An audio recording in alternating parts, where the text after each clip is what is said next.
আসসালামু আলাইকুম ভিউয়ার্স, সবাইকে স্বাগতম। একটি ভিডিওর কন্টেন্ট যতটা গুরুত্বপূর্ণ এই ভিডিওর থাম্বনেইলটাও ঠিক ততটা গুরুত্বপূর্ণ। কেন এই থাম্বনেইল গুরুত্বপূর্ণ? থাম্বনেইলটা গুরুত্বপূর্ণ হওয়ার মূল কারণ হচ্ছে একটি ভিডিও যখন ব্রাউজ ফিচার থেকে কোনো ব্যক্তি ইউটিউবে দেখতে পায় অথবা সাজেস্টেড ভিডিও থেকে যখন ইউটিউবে ভিডিওটি দেখতে পায় তখন ওই ভিউয়ার্সের কাছে এই ভিডিওটির থাম্বনেইলটি ডিসপ্লে হয়, অর্থাৎ ভিউয়ার্সের চোখে থাম্বনেইলটি পড়ে। যেহেতু ভিউয়ার্সের নজরে এই থাম্বনেইলটি পড়ে সেহেতু একটি ভিডিওর অডিও ভিডিও সমস্ত কন্টেন্ট যতটা গুরুত্বপূর্ণ থাম্বনেইলটি ঠিক ততটাই গুরুত্বপূর্ণ।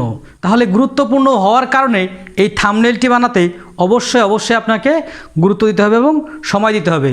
তো কিভাবে একটি চমৎকার থাম্বনেইল তৈরি করতে হয় এই বিষয়টি আমরা দেখব আজকের এই ভিডিওতে। তো যদি এই বিষয়টি আপনি শিখতে আগ্রহী হয়ে থাকেন তাহলে দেখতে থাকুন। আর আপনি যদি আমার চ্যানেল নতুন হয়ে থাকেন অবশ্যই চ্যানেলটি সাবস্ক্রাইব করে পাশে থাকা বেল আইকনটি প্রেস করে রাখবেন।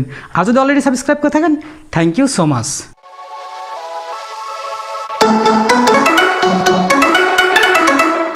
তো ভিউয়ার্স, বলছিলাম যে আমরা কিভাবে একটি চমৎকার ইউটিউব থাম্বনেইল তৈরি করতে পারি। একটি চমৎকার ইউটিউব থাম্বনেইল তৈরি করার জন্য আমরা প্রথমেই গুগলে সার্চ করে একটা জিনিস দেখে নিলাম যে ইউটিউব থাম্বনেইল সাইজ, অর্থাৎ ইউটিউবের যে থাম্বনেইল সাইজ সেই সাইজটা কত। সাইজটা এখানে পাচ্ছি আমরা 1280x720 পিক্সেল। এটা হচ্ছে ইউটিউব থাম্বনেইলের স্ট্যান্ডার্ড সাইজ। তাহলে এই 1280x720 এই পিক্সেলের একটা আমরা ব্যাকগ্রাউন্ডটাকে আমাদের ফটোশপে নেব।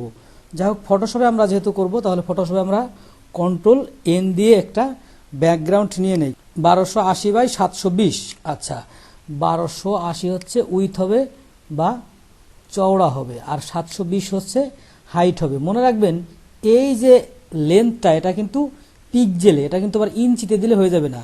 আর ব্যাকগ্রাউন্ডটা এখানে হোয়াইট আছে, এই ব্যাকগ্রাউন্ডটা আমরা ট্রান্সপারেন্ট বা হোয়াইট যে কোনো কিছু একটা নিয়ে নিলাম। আচ্ছা, হোয়াইট নিয়ে নিলাম। হোয়াইট নিয়ে আমরা একটা ব্যাকগ্রাউন্ড নিয়ে নিলাম। এবার এই ব্যাকগ্রাউন্ডটাকে আমরা আনলক করব। আনলক করে তারপর স্টেপ বাই স্টেপ কাজ শুরু করব। তো এটা হচ্ছে আমাদের থাম্বনেইলের স্ট্যান্ডার্ড সাইজ হয়ে গেল। এই সাইজের মধ্যে আবার বিভিন্ন জিনিস ইনপুট করতে হবে। তাহলে আমরা গুগল থেকে থাম্বনেইল ব্যাকগ্রাউন্ড নামে কিছু পাই কিনা। আচ্ছা, থাম্বনেইল ব্যাকগ্রাউন্ড সার্চ দিই। দেখুন, থাম্বনেইল ব্যাকগ্রাউন্ড সার্চ করার পর অনেক থাম্বনেইল চলে আসছে। আমরা চিন্তা করি যে আমরা ইউটিউব টিউটোরিয়াল বানাবো, তো ইউটিউব টিউটোরিয়ালের জন্য এখানে কি ধরনের থাম্বনেইল হতে পারে। তো আমরা দেখি রেডের মধ্যে কি ধরনের থাম্বনেইল আছে। রেডের মধ্যে আমরা একটু প্রেস করে দেখি। রেডের মধ্যে বিভিন্ন ধরনের ব্যাকগ্রাউন্ড আছে। এই ধরনের ব্যাকগ্রাউন্ডে আমরা কাজ করতে পারি বা থাম্বনেইল তৈরি করতে পারি। তো সেক্ষেত্রে তো আমরা চিন্তা করি যে এই যে থাম্বনেইলটা আমরা ব্যবহার করব, এই যে থাম্বনেইলটা বা এই কালারটা আমরা ব্যবহার করব, তাহলে এটা আমরা এখান থেকে সেভ করি। এখান থেকে সেভ করে সেভ অ্যাজ দিয়ে আমরা সেভ করে এটাকে নিয়ে যাব আমাদের ফটোশপের মধ্যে। তাহলে এবার আমরা এই ফোল্ডারে চলে যাব, যে ফোল্ডারে এটা ডাউনলোড হয়েছে। এখান থেকে আমরা এই ফাইলটাকে ফটোশপে নিয়ে আসি। এভাবে ড্র্যাগ করে ফটোশপে এনে এভাবে আমরা ছেড়ে দিলেই ফাইলটি অন হয়ে যাবে। এখন এটাকে আমরা আনলক করি। আনলক করে এই ফাইলটি আমরা নিয়ে যাব আমাদের যে মূল স্ট্রাকচার আছে সেই স্ট্রাকচারের মধ্যে Ctrl+A দিয়ে Ctrl+C দিয়ে আমরা এখানে এনে রাখলাম। এবং এখানে এনে রাখার পর দেখুন যে এটা অনেক ছোট এবং এটা অনেক বড়। তাহলে এটা আমরা Ctrl+T প্রেস করে কিবোর্ড থেকে শিফট এবং অল্টার প্রেস করে এই দিকে ধরে আমরা যদি টানি তাহলে সমান তালে বেড়ে যাবে। মনে রাখবেন এই শিফট এবং অল্টার ধরে টানলে সমান তালে বাড়বে কিনা এটা ডিপেন্ড করবে হচ্ছে আপনার এই ফটোশপের ভার্সনের উপর। অনেক ভার্সনে এইভাবে কাজ করে না, আপনার ভার্সনে কাজ নাও করতে পারে, এর জন্য আমি দায়বদ্ধ না বা দায়ী না। তো এখন এই যে একটা আমরা ব্যাকগ্রাউন্ড সেট করলাম, এই ব্যাকগ্রাউন্ডের উপরে এবার আমাদের বিভিন্ন লেখা এবং বিভিন্ন অন্যান্য বিষয় স্টেপ বাই স্টেপ সেট করব। তো এখানে আমরা প্রথমেই চিন্তা করি আমরা দুটি পার্ট করে ফেলবো, এই অংশের দুটি পার্ট করে ফেলবো। আমরা চিন্তা করি প্রোগ্রামিংয়ের বা কোডিংয়ের একটা থাম্বনেইল আমরা তৈরি করব। তাহলে আমরা সিএসএস কোডিং লিখে যদি আমরা সার্চ করি তাহলে আশা করা যায় সিএসএস এর কোড লিখা বিভিন্ন জিনিস আমরা পেয়ে যাব। এখানে অনেক জিনিস আমরা পেয়ে গেছি যেগুলোর মধ্যে সিএসএস এর কোড লিখা। আমরা একটু এটি দেখি যে এটির মধ্যে কিভাবে সিএসএস এর কোড লিখছে। এটি আসলে অনেক বড় আছে এবং এখানে সিএসএস এর কোড ভালোভাবে লেখা আছে। অথবা আমরা আরও একটু সুন্দর একটা খোঁজার চেষ্টা করি। এইখানে যেটা আছে এটাও বেশ মোটামুটি ভালো, এটাকে যদি আমরা কপি করে নেই অথবা অথবা অথবা আপনার ইচ্ছা মতো সিএসএস এর যে কোনো একটা কোড নিন পছন্দ মতো। এই ইমেজটা যদি আমরা নেই, এই ইমেজটা এখান থেকে যদি আমরা রাইট বাটন প্রেস করে ফোল্ডারে সেভ করে সেখান থেকে আমরা কাজ করব। এবার আমরা ডাউনলোড ফোল্ডার থেকে এই ইমেজটাকে আমাদের ফটোশপে নিয়ে আসব। ফটোশপে নিয়ে এসে এইখানে এবার এই ইমেজটা দিয়ে আমরা কাজ করব। তাহলে এই ইমেজটা আমরা আনলক করে তারপরে কন্ট্রোল এ দিয়ে কন্ট্রোল সি দিয়ে আমাদের যে মূল কাজ হচ্ছে এইখানে নিয়ে আসবো। তো এখানে এনে এখানে আমরা আগে পেস্ট করে দেবো। পেস্ট করে দেওয়ার পর হচ্ছে এরপরের কাজ আমরা এরপরে করব। তাহলে এই দিকে আমরা নিয়ে যাই, ঠিক এই অংশে আমরা নিয়ে যাই। এখন এই যে এই অংশে আমরা নিয়ে গেলাম, নিয়ে যাওয়ার পরে যে কাজটা করব, একটু উপর দিকে চলে গেছে, নিচের দিকে ফাঁকা হয়ে গেছে, এটা আমরা সমান স্কেলে সমান করে দেব। আচ্ছা, সমান করে দিলাম। আরও নিচে একটু ফাঁকা রয়ে গেছে, এটা আমরা বড় করলে স্পষ্ট বুঝতে পারবো। আচ্ছা, যাই হোক, এটা একটু বড় করতে হবে। তাহলে আমরা ঠিক পূর্বের মতো কিবোর্ড থেকে অল্টার এবং শিফট চেপে একটু বড় করে দিলেই বড় হয়ে যাবে। তো এখন যে কাজটা করতে হবে, এই যে এই অংশ আমি ফেলে দেব। এই অংশ ফেলে দেওয়ার জন্য এই যে এইটা সিলেক্ট করব। সিলেক্ট করে আমরা এখান থেকে যদি ঠিক এইভাবে এইটাকে ডিলিট চাপি তাহলে চলে যাবে। দেখুন এই অংশ চলে গেল। এখন দুটি পার্ট তৈরি করে ফেললাম। আমার থাম্বনেইলের মধ্যে কি হলো, দুটি পার্ট হয়ে গেল। একটি হচ্ছে 4 ভাগের 3 ভাগ, আর একটি হচ্ছে 4 ভাগের 1 ভাগ। এই 4 ভাগের 3 ভাগ এবং 4 ভাগের 1 ভাগ দুটি ভিন্ন ভিন্ন পার্ট তৈরি হয়ে গেল। এবার এখানে আমি আমার বিভিন্ন জিনিসপত্র বা বসাবো। এখন চিন্তা করি যে আমি একটা ছবি বসাবো, এগুলো আমার থাম্বনেইল বিভিন্ন। তো আমি একটা ছবি যদি বসাই, সেই ছবিটা আমি কোথা থেকে বসাবো, চিন্তা করি যে এই ছবিটা আমরা বসাবো। তাহলে এই ছবিটা আমরা আগে আমাদের ফটোশপে নিয়ে আসি এবং ফটোশপে নিয়ে ছবিটা অন করে দেখি ছবিটার অবস্থা কি। আচ্ছা, ছবিটা ট্রান্সপারেন্ট আছে, বসানো যাবে। তাহলে এই ছবিটা আমরা এখান থেকে কন্ট্রোলে দিয়ে কন্ট্রোল সি দিয়ে আমাদের যে থাম্বনেইল আছে সেখানে নিয়ে আসি এবং এইটাকে আমরা পজিশনিং করি। এখন চিন্তা করুন যে এইখানে আমরা পজিশনিং করলাম, এইখানে। এখন এই যে উপরে যে কোডগুলো আছে, কোডগুলো যাতে একটু দেখা যায়, কারণ এটা কোডিংয়ের থাম্বনেইল, সেটা যেন বোঝা যায়।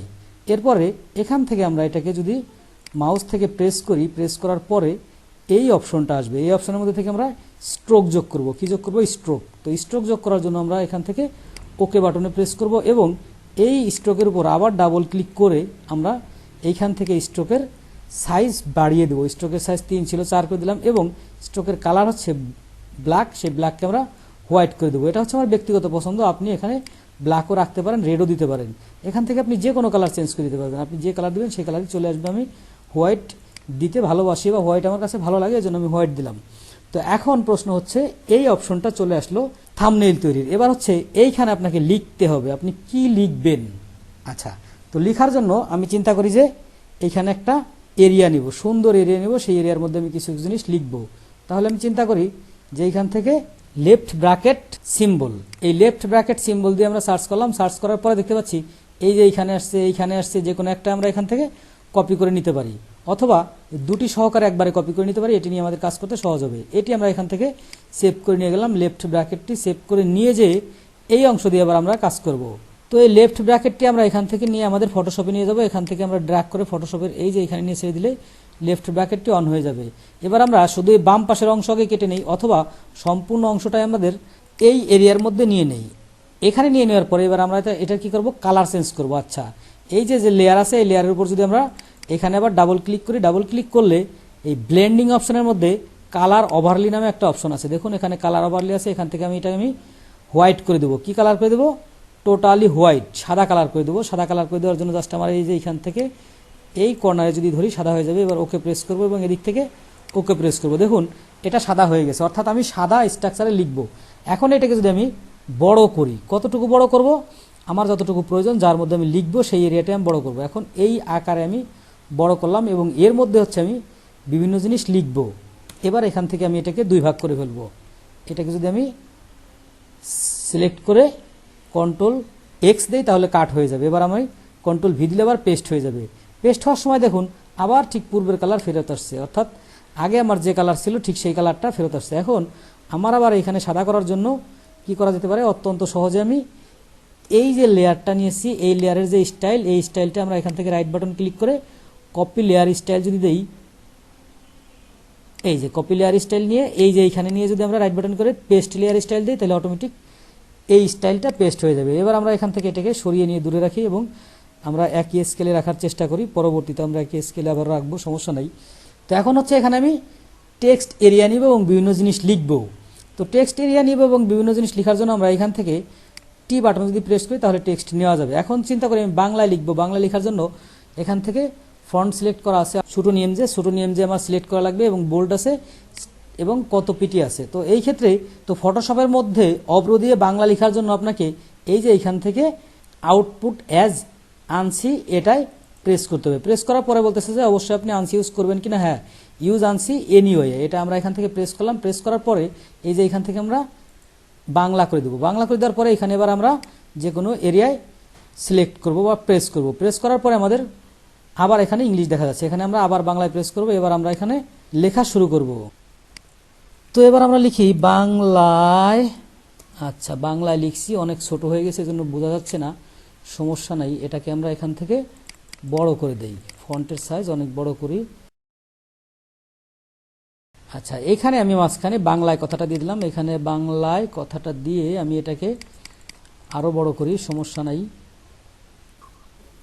এবার আমি এটার এরিয়া একটু অ্যাডজাস্ট করার চেষ্টা করি। তাহলে বাংলায় কথাটা লিখলাম। বাংলায় কি, বাংলায় হচ্ছে আমরা কি কাজ করব সেই জিনিসটা এখানে লিখব। বাংলায় আমরা কি কাজ করব, বাংলায় হচ্ছে সিএসএস শিখুন।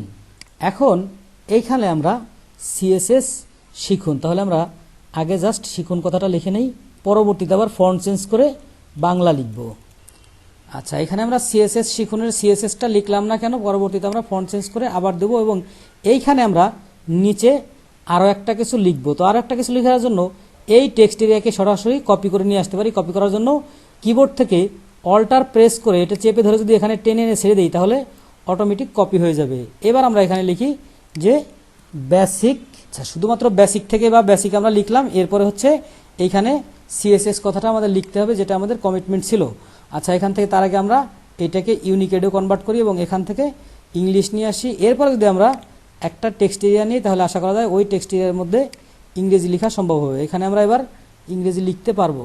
তো এই টেক্সট এরিয়ায় কিছু লেখার আগে এই টেক্সট এরিয়ার জন্য যে ফন্ট আছে সেই ফন্টটা আমরা চেঞ্জ করে আসি। এখান থেকে ফন্ট চেঞ্জ করলাম। এবার আমরা এখানে সিএসএস কথাটা লিখি, সিএসএস কথাটা লিখি। আচ্ছা সিএসএস হচ্ছে না, কেন হচ্ছে না, এইখানে সম্ভবত এখনো বাংলা আছে। আচ্ছা এখান থেকে আমরা এটাকে ইংরেজি করে ফেলি। ইংরেজি করে ফেলার পরে এইখানে আমরা এবার সিএসএস লিখি, তাহলে সিএসএস হয়ে গেল। এবার এই সিএসএসটাকে আমি এখান থেকে সাইজিং বা এরিয়া ফিক্সিং করি।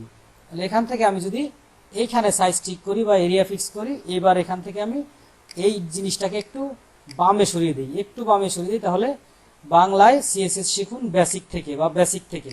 এখন এইখানে যে কি লিখবেন না লিখবেন এটা ডিপেন্ড করবে টোটালি আপনার উপর, যে আপনি আসলে এখানে কি লিখবেন বা কি আপনি ডিসপ্লে করবেন বা পাবলিককে দেখাবেন, এটা টোটালি আপনার উপর ডিপেন্ড করবে। তো এখন এই হচ্ছে মোটামুটি একটি সুন্দর থাম্বনেইল তৈরি করার ওয়ে। এখন আপনি ফটোশপের কাজ যত ভালো জানবেন আপনার থাম্বনেইল তৈরি তত সুন্দর করা সম্ভব হবে।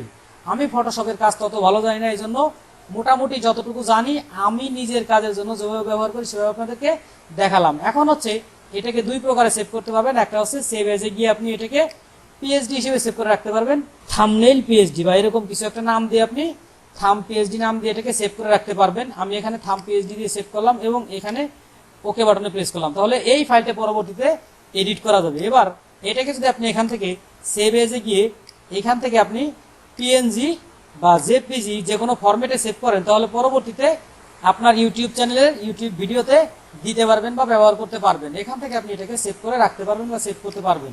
তো এই যে আমরা জেপিজিতে সেভ করলাম, জেপিজি ফাইলটা যদি আমরা অন করি একটু খুঁজে বের করি, দেখি জেপিজি ফাইলটা কোথায় সেভ হয়েছে। এই দেখুন এইখানে আমাদের জেপিজি এবং এইখানে পিএইচডি দুটি ফাইলই সেভ হয়েছে। তাহলে এই জেপিজিটি আমরা একটু ব্রাউজ করে দেখি যে জেপিজিটি কেমন হলো। এই দেখুন এটা হচ্ছে আমার থাম্বনেইলের স্ট্রাকচার। তো এটাই হচ্ছে আমার থাম্বনেইল। তো দেখছিলেন যে কিভাবে একটি চমৎকার থাম্বনেইল তৈরি করা যায়। তো ইউটিউবের থাম্বনেইল তৈরি করার জন্য বেশ কয়েকটি পিএইচডি ফাইল আমি ভিডিও ডেসক্রিপশনের মধ্যে ইনক্লুড করে দিছি, যেগুলো আপনি এখান থেকে নিয়ে জাস্ট এডিট করে থাম্বনেইল তৈরি করে আপনার চ্যানেলে আপলোড করতে পারবেন বা থাম্বনেইল সেট করতে পারবেন। ভিডিওটি ভালো লাগলে একটি লাইক দিবেন আর কমেন্ট করে আপনার মন্তব্য জানিয়ে দিবেন। আবার দেখা হচ্ছে নতুন করে ভিডিওতে। ভালো থাকবেন সে পর্যন্ত, আল্লাহ হাফেজ।